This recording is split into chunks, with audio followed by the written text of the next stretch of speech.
Marie Malaya, facilitatrice de la vie de vos rêves. Je fais des silences parce qu'il y a un toucan qui est en train d'appeler. Et je trouve ça merveilleux pour cette 7e peur,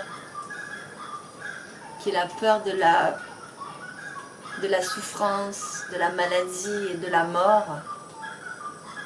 Je trouve ça réellement formidable d'être accompagné par ces toucans qui ici au Costa Rica accompagnent le coucher du soleil. Je ne sais pas si vous entendez en fond la mer aussi, les vagues qui vont, qui viennent.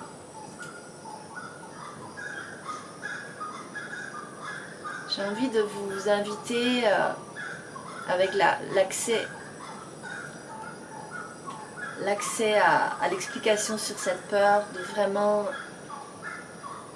comme j'ai fini par le dire dans la dernière vidéo, nous nageons dans un bain d'amour, comme les poissons nagent dans l'eau. J'ai envie de vous dire dans tout votre corps, vous rendre disponible, vous rendre ouvert à ce qui est là. Donc la peur de la souffrance et de la mort, c'est certainement la peur qui rassemble toutes les autres. Peut-être je ne me suis pas présentée. Donc je suis Marie Malaya, facilitatrice de la vie de vos rêves. Je détaille successivement 7 peurs, qui sont des peurs qui nous empêchent d'accéder à notre vie de rêve. Donc moi je vis ma vie de rêve, mais ça n'a pas du tout été sans heurts et sans difficultés. C'est depuis ce point de vue que j'ai envie de partager avec vous et de vous accompagner. Et non pas du point de vue qui serait au-dessus et qui serait arrogant. La peur numéro 7, qui est la dernière, le chiffre numéro 7, qui est le chiffre de l'infini. Anassa, la déesse de la nature, ou Perséphone. Anassa est représentée en Crète, à 7 jupons, et ces 7 jupons représentent l'infini, représentent la totalité. Donc dans cette peur de la mort et de la souffrance, en fait, nous avons toutes les autres peurs qui sont comme autant de pétales du bouton de rose rassemblés. Au quotidien, nous n'avons pas réellement peur de la mort et de la souffrance. Au quotidien, nous sommes confrontés à différentes peurs, qui sont des peurs du quotidien. Mais en fait, si on regarde la peur de ne pas être reconnu, si on regarde la peur de ne pas avoir de puissance, si on regarde la peur de perdre le pouvoir, de ne pas pouvoir accéder, je vous l'ai dit comme ça de mémoire, hein, c'est pas forcément toutes les peurs que je vois là. Si on voit la peur d'être rejeté, d'être abandonné, de manquer, qu'est-ce qui peut se passer en fait si ça arrive, si nous sommes abandonnés? C'est du point de vue du petit enfant, c'est la peur en fait, si on est abandonné, de manquer, d'avoir faim. Si on est rejeté, c'est la peur de ne pas trouver quelqu'un pour nous aider. Nous ne sommes plus des petits enfants, nous sommes des êtres adultes, nous sommes des êtres souverains, nous sommes des êtres total, autant dotés de tout ce dont nous avons besoin pour faire face dans la vie,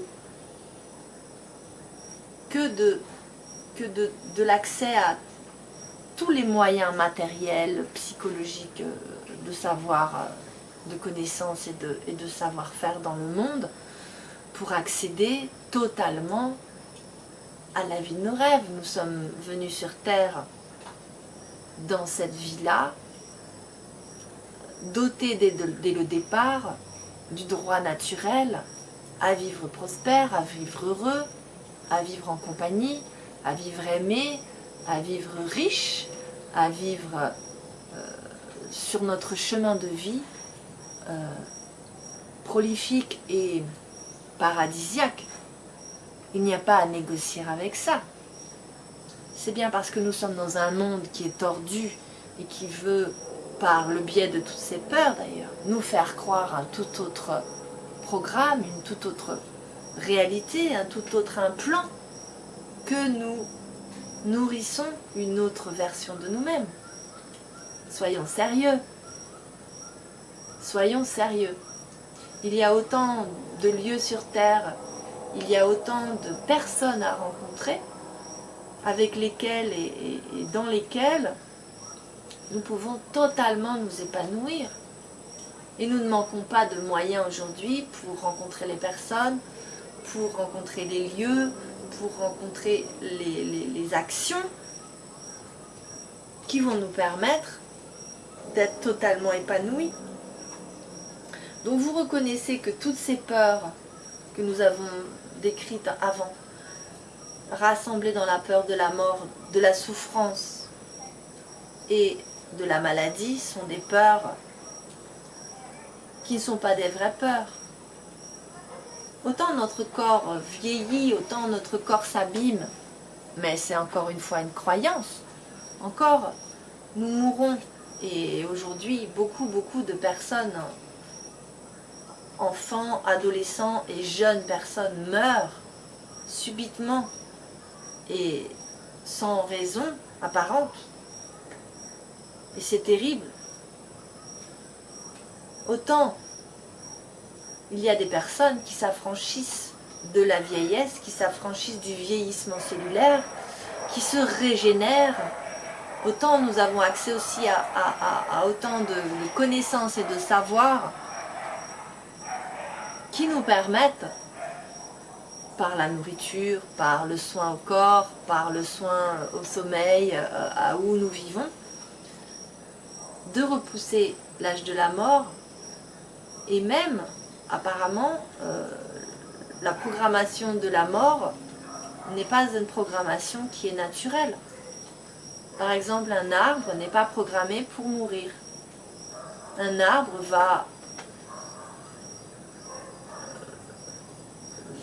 pourrir et tomber parce qu'il rencontre des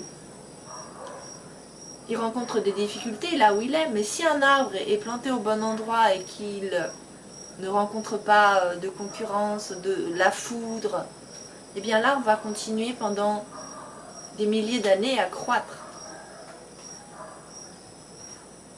Donc la biologie n'est pas forcément, je ne vous dis pas que c'est une réalité aujourd'hui, que c'est une réalité à laquelle nous devons absolument croire. Je vous dis que la réalité que nous sommes mortels et que nous sommes forcément souffrants, vieillissants, nous dégradons n'est pas une réalité biologique. C'est peut-être une croyance et on connaît le pouvoir de la panacée, le pouvoir du mental dans la guérison d'une maladie. Je me suis moi-même guérie d'un cancer après avoir fait un arrêt cardiaque suite à une cure de chimiothérapie. Je me suis soignée d'un cancer par les arts expressifs, par le fait de regarder en face ma vie, par un travail énergétique, par un régime diététique très strict. Et aujourd'hui je sais que nous avons le pouvoir de basculer du côté de la santé, de basculer du côté de la forme et de la non-maladie, et de repousser la mort. Je l'ai repoussée 4 fois dans ma vie, j'en suis un exemple vivant. Alors, quand on a peur de la mort, de la maladie, quand on est extrêmement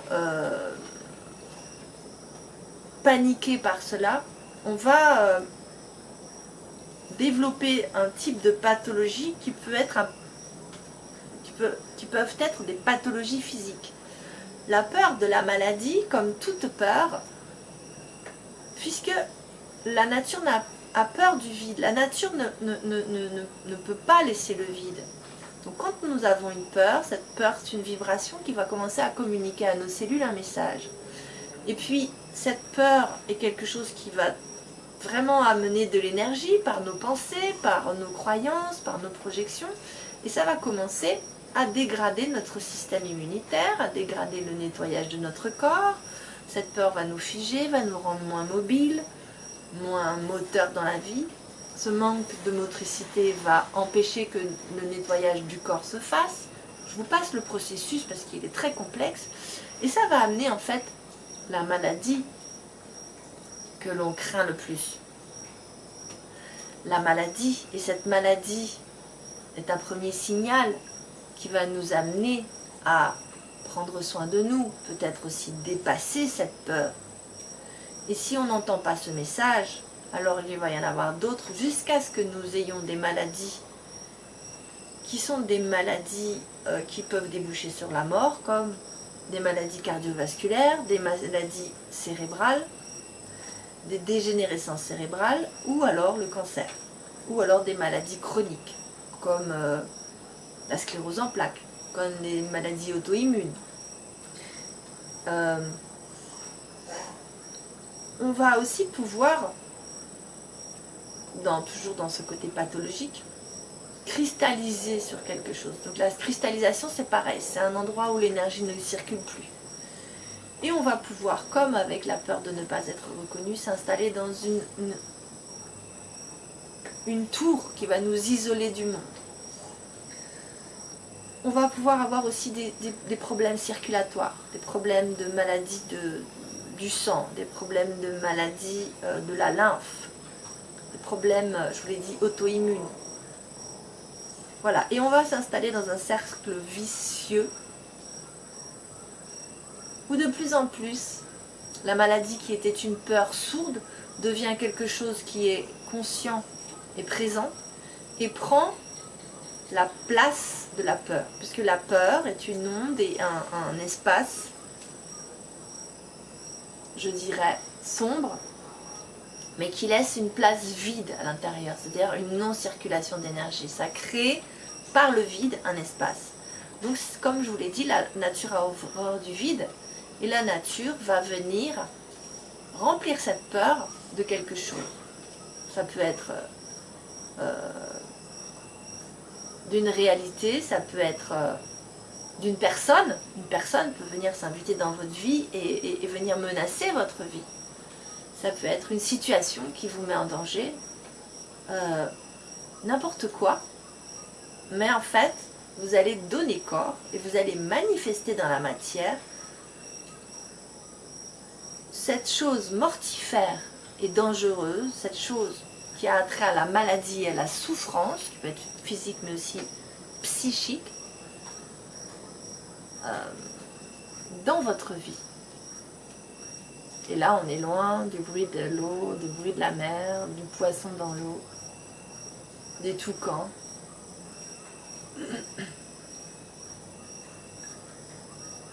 Et vous voyez que c'est la peur elle-même et l'onde de peur qui crée ça. J'espère que vous le percevez.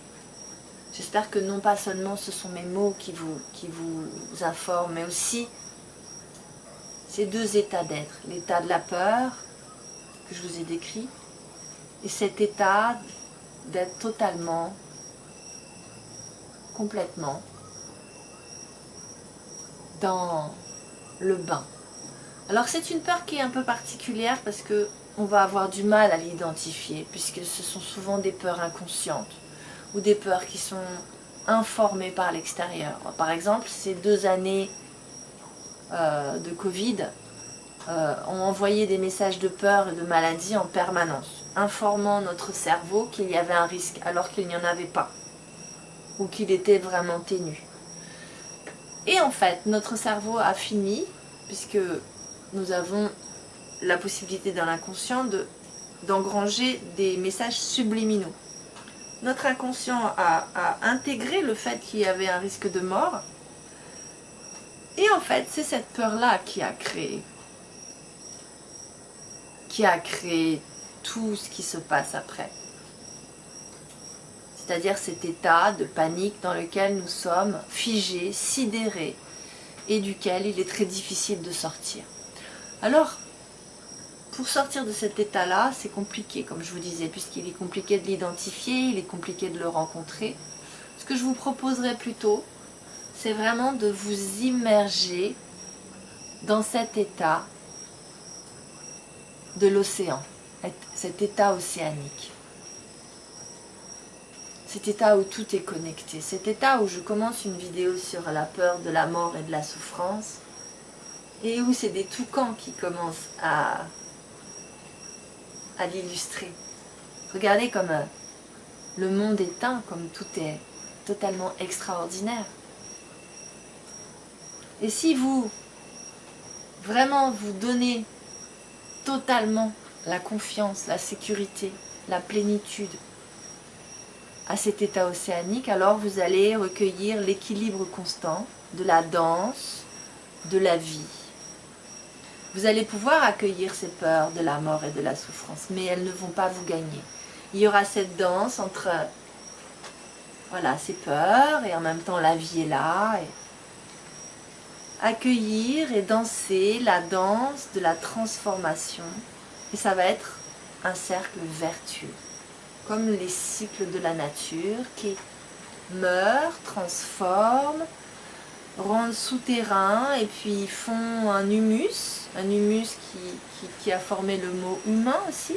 Cet humus qui fait à nouveau croître la nouvelle graine, qui va donner une plante, un arbre, un fruit, que l'animal va manger, que l'humain va manger, faire cette matière de son corps, et puis le cycle continue. Et en psychisme c'est pareil, il n'y a pas à lutter contre ça, il n'y a pas à abolir la peur de la mort. Je crois que la peur de la mort et de la souffrance sont nos meilleurs alliés, si elles restent avec un niveau suffisamment supportable pour faire pression et faire jaillir comme un geyser la joie, l'amour, le plaisir de la vie, le plaisir de danser la vie, le plaisir de sentir être traversé par la vie. Et j'ai envie de m'arrêter là. Donc comme toujours, si vous voulez commenter, me dire si ça vous sert, vous êtes les bienvenus. Je suis vraiment très heureuse de finir ce cycle sur les peurs. Il y a une lumière très spéciale, mais c'est bien aussi. C'est comme si on était dans le bain d'amour, le bain d'abondance. Donc vous dire que je vous aime, que je vais continuer ces vidéos et que je ne sais absolument pas où je vais aller. Je ne sais absolument pas ce dont je vais traiter, je me laisse inspirer par ce qui me traverse. Si vous avez, vous, des expériences qui méritent vraiment de l'aide, ou si vous avez besoin d'un accompagnement plus particulier, faites-le moi savoir, contactez-moi. Et si vous avez besoin d'être aidé sur certains points, eh bien, je me ferai un vrai plaisir d'aller visiter ça à l'intérieur de moi, à l'intérieur de ma vie, de mon expérience, pour pouvoir peut-être traiter de cette nouvelle question.